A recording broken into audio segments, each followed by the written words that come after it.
Hey, what's going on, Archons? Welcome to another episode of KeyThoughts, my weekly vlog on my musings on this great game of KeyForge. So, today, you'll notice I'm in the streaming mode, small camera. Yes, that is correct. I will be using internet aids for the visual explanation of concepts to be discussed today. And before we get into that, I just want to give an update on the 132 decks I opened. I originally did 120, and you may have seen on my Twitter that giant box pile of open decks. I think I did it in like 15 minutes, opened 120 decks. I didn't look at them. I just opened, saw the houses, moved on. And I gotta say, it was interesting.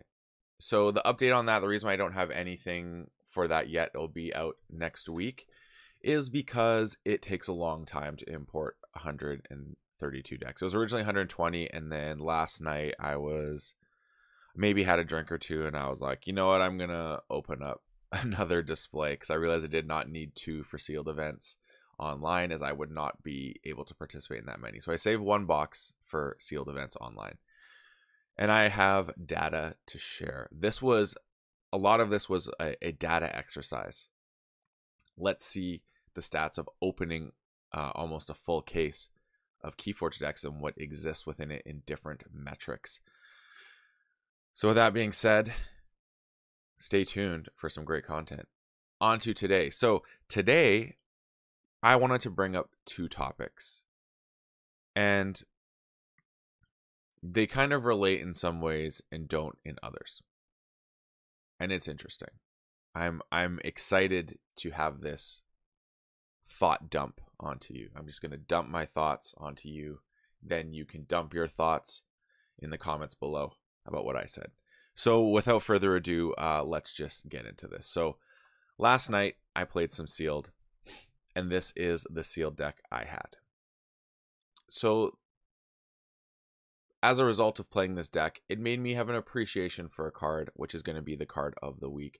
And this week, the card of the week is the Orb of Wonder.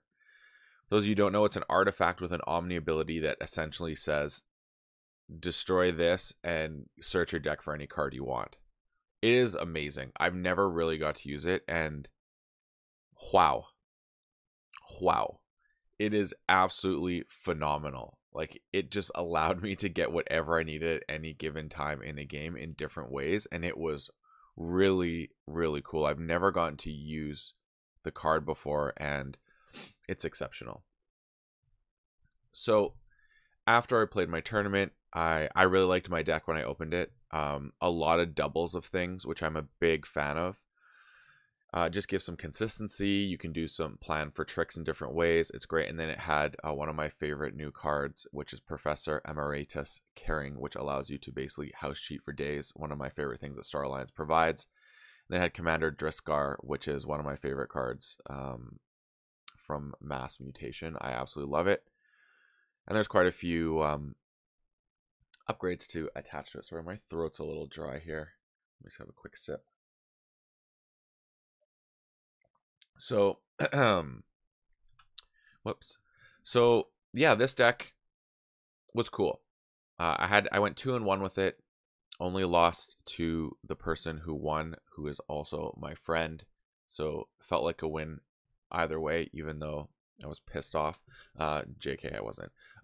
But what I wanted to bring to the attention today is a couple things, all relating to looking at a deck and what it provides.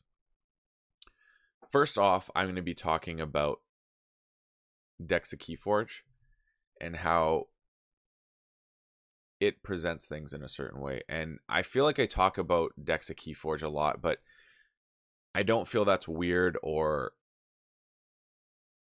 I just don't think it's weird. There's no other way to put it. I think it makes a lot of sense. It's a tool that I would say vast majority use, and I think the way that it's used varies from person to person, from being a way of seeing how good something is, for seeing metrics that have been measured in advance for you so you don't have to do the work, for even just seeing what else is out there in different ways. And what I've come to realize is that AOA and Dark Tidings seem to have cards that have been rated lower in some ways because the actual quality of the cards are showing a SAS score that is lower than Worlds Collide, because Worlds Collide I think has maybe the best pool of cards, and therefore they are rated higher. So as a result of this, what that actually means is that the cards are showing up to have a SAS score that is kind of like meh. And you can see it in the base arcs. Like this one's a 52. And then, but they get a boost because of the synergy. So the way the base arc of the cards is being ranked quite low. But what the cards represent is showing a different story. Like look at this deck here, 65, but it's got a 10 on Ember Control, 23 on Expected Ember, 12 on Board, and 1.8 for Artifact Control because it has the Gorm of Ohm, I believe. Yeah. Its speed isn't great, but it has all the stats that make up decks that you're considering for things, but the score doesn't represent that. And I find this is a very true statement for Dark Tidings. I feel AOA, the Ember score can be quite low, and that kind of sways things. But I feel with Dark Tidings, the Ember score can be at a very good level, but the SAS of the deck does not represent that.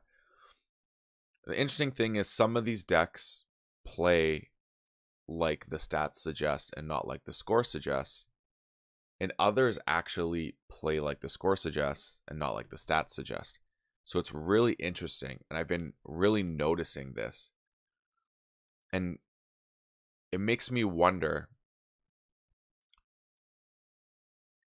I wish there was another like backstop to SAS, like something else that maybe weighed things differently, and as a result gave you like a counter score. And it's kind of like if those two scores match, then probably the score is true, or if they're close. But if one's way up here and the other one's way down here, then maybe that's something that's telling you there's an inconsistency and you don't know which way it leans as a result. Because there are so many things which Vault Boy loves to call AOA sleepers and things of that kin that exist. They're decks that you cannot tell from looking at the score what it really does or how good it is, but when you pull back and you spend time with it, you see that it provides a lot more than what is suggested. With that being said, I want to go on to the second part of this thought process I've had, which is when you have a deck that's really good and you're looking to spend money on it. So this is a direct result of some conversations I've had after releasing my whale hunting videos, that people, when you're looking to spend a significant amount of money, there's certain things you look for in the deck that are a must have, and it doesn't matter what the price is. If it's missing this component, if all the other things are just absolutely outstanding, this one component may be the reason why you're not spending the money on that deck, that big money. So I think this also goes for people trying to sell your big money decks. People want a well-rounded deck if you're going to be commanding top dollar. And what I mean by that is I think anything that is 500 and up, you are in a different class of how people are evaluating the deck based on the price you have put to that deck. Things below 500, I think people would let things slide a little bit more. So the other day I had the deck that I showcased and I thought it was amazing. I would buy it. It was 1,200 euros, which is like $2,000 in my thing. So I maybe actually wouldn't buy it for $2,000. I forgot about the conversion, but it would be definitely something that I think I would put an offer in above 500, even though it's missing the one component, which is the artifact control. I would still value that one higher because of the way it keeps you in the game. The other thing I wanted to talk in line with this sort of thought process is you have time now. And what I mean by that is time has gone past since we first picked up the game. There's things we've seen, there's evolutions in the game we've seen that has made us view differently what a deck's worth is in terms of what it's providing. Part of this is obviously meta, so we could have something that comes through that completely changes the meta, and now suddenly we don't value some of these things, like maybe artifact control. I don't see that being one, but you know, artifact control.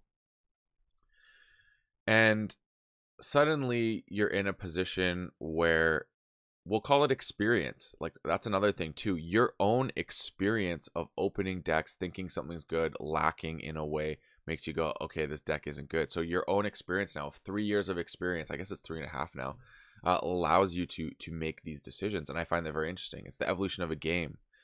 And what is the next thing that's going to come out that could sway our feelings of that one way or another? And I just find that very interesting. How time goes on, our experience with the game, and then our criteria for what we're buying suddenly changes. So like for me personally, like 2 years ago, if I'm buying decks online, what I'm looking for and how severe I am, I guess, on my needs that need to be met within what the deck provides has completely changed. Versus like back then when you're just like, yeah, heck yeah, that has that cool card, let's do it. Now you're like, it's missing artifact control, the speed is not above 10, I'm not spending money on this. Like, there's things like that. I think that's fantastic. I love it. I think it's the best. We're in a good place. Only problem with that is now we have more decks that are not moving. How do we get rid of these decks? How do we recycle them? Is the shredder format really going to take up? Who knows? Let me know your thoughts on all the stuff I spoke on today. A little bit meatier episode with a little bit more to share. And thanks everyone for tuning in, and I appreciate all your support always. It does mean a lot. I'm hoping to get back to a regular, more structured schedule of stuff instead of being kind of wishy-washy, which I have been lately. Just adjusting to new life stuff. So as always, folks, may your ember never be stolen and your keys forged promptly. Have a good one.